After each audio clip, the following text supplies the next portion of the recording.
This hearing of the Senate Foreign Relations Committee will come to order. Assistant Secretary Nichols, Assistant Administrator Escobar, thank you for appearing before us today as we talk about United States policy towards Venezuela and a crisis which has not only serious consequences for our national security, but the stability of our entire hemisphere. 3 years ago, I walked out on the bridge at the Colombia-Venezuela border in Cúcuta, and I looked out at Venezuela and saw firsthand the misery and desperation in family after family forced to flee their homeland as if it was a building on fire. The collapse of a once thriving modern country, a beacon of stability in our hemisphere, turned into a failed state, run into the ground by Maduro and his thugs. Today, the situation is even more dire. Venezuela is the epicenter of the second largest refugee and migration crisis in the world.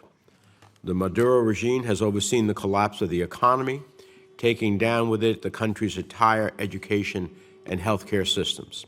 Basic household items are unaffordable for most Venezuelans. Maduro has weaponized starvation, using it as a political tool to drive over 95% of the country, over 26 million people, below the poverty level. And as his regime perpetrates crimes against humanity, Maduro traffics cocaine, he enriches himself and his kleptocratic buddies, he invites the Russian, Cuban, Iranian, and Chinese governments into the country.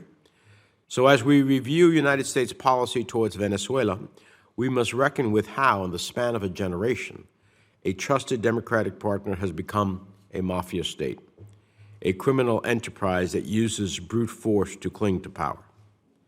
Now, I want to be clear, this committee believes in diplomacy, and Congress has long supported and continues to support a negotiated solution to Venezuela's crisis. But a one-sided deal with a regime that kidnaps American citizens to increase its leverage is simply unacceptable. Unilateral concessions to a leader that tortures his political opponents is unacceptable. It's not the path towards a successful negotiation. And it's something the Biden administration, as well as newly elected leaders across Latin America, should keep in mind. Because given Maduro's track record, given that he makes Al Capone look tame, there can be no return to normalcy with this regime, not without the release of American hostages and Venezuela's political prisoners, not without a path to free and fair elections, the restoration of human rights, and a return to the rule of law. If the regime won't seriously commit to these conditions, we must use the power of our peaceful diplomatic tools, imposing swift and severe consequences on the regime. Because while Maduro uses the prospects of negotiations to buy himself time, the physical and mental health of American hostages is deteriorating by hour, as is the Venezuelan people's hopes for freedom as they face violence, imprisonment, and hunger every day. Let's not forget that this crisis has forced nearly 7 million people. We talk about the Ukrainians who have fled, and certainly we are in solidarity with them. But the world hardly whispers about the nearly 7 million people who have fled Venezuela since 2014. Think about that. That's almost as many refugees as the entire population of the state of New Jersey. In fact, that's more refugees than the combined populations of Idaho, Connecticut, South Dakota, and Wyoming. Everyone needs to do more to protect Venezuelan refugees and migrants across the hemisphere. And the United States should be leading the way, protecting Venezuelans who are already here. President Biden's decision to provide Venezuelans with temporary protected status last year was the right choice after President Trump only paid lip service to Venezuelan Americans. But I am very disappointed that President Biden has only provided what was an extension instead of a full redesignation. And I've been disappointed by the international community's failure to keep up with the severity of the humanitarian crisis inside Venezuela. It seems when these crises take place in other parts of the world, we get people's attention. When it's in the Western Hemisphere, we don't. We must all do more. So today I hope to hear the Biden administration's strategy.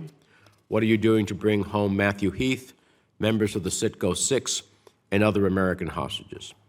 What is the administration doing to raise the price the regime pays for taking American hostages? What is the plan to tackle this sprawling humanitarian crisis? What is your plan to maintain our support for democratic actors, including, but not limited to, interim President Juan Guaido? And how will you empower them to lead negotiations? And what is your plan B if negotiations fail or never even seriously start? When I authored the bipartisan Verdad Act, with many on this committee joining as co-sponsors, I was hopeful for a diplomatic solution. But Venezuela's crisis endures, and that's why I will be introducing the Verdad Expansion Act in the coming weeks, comprehensive new legislation to tighten the screws on the regime. It defines U.S. policy on Venezuela's political crisis. It guides humanitarian assistance.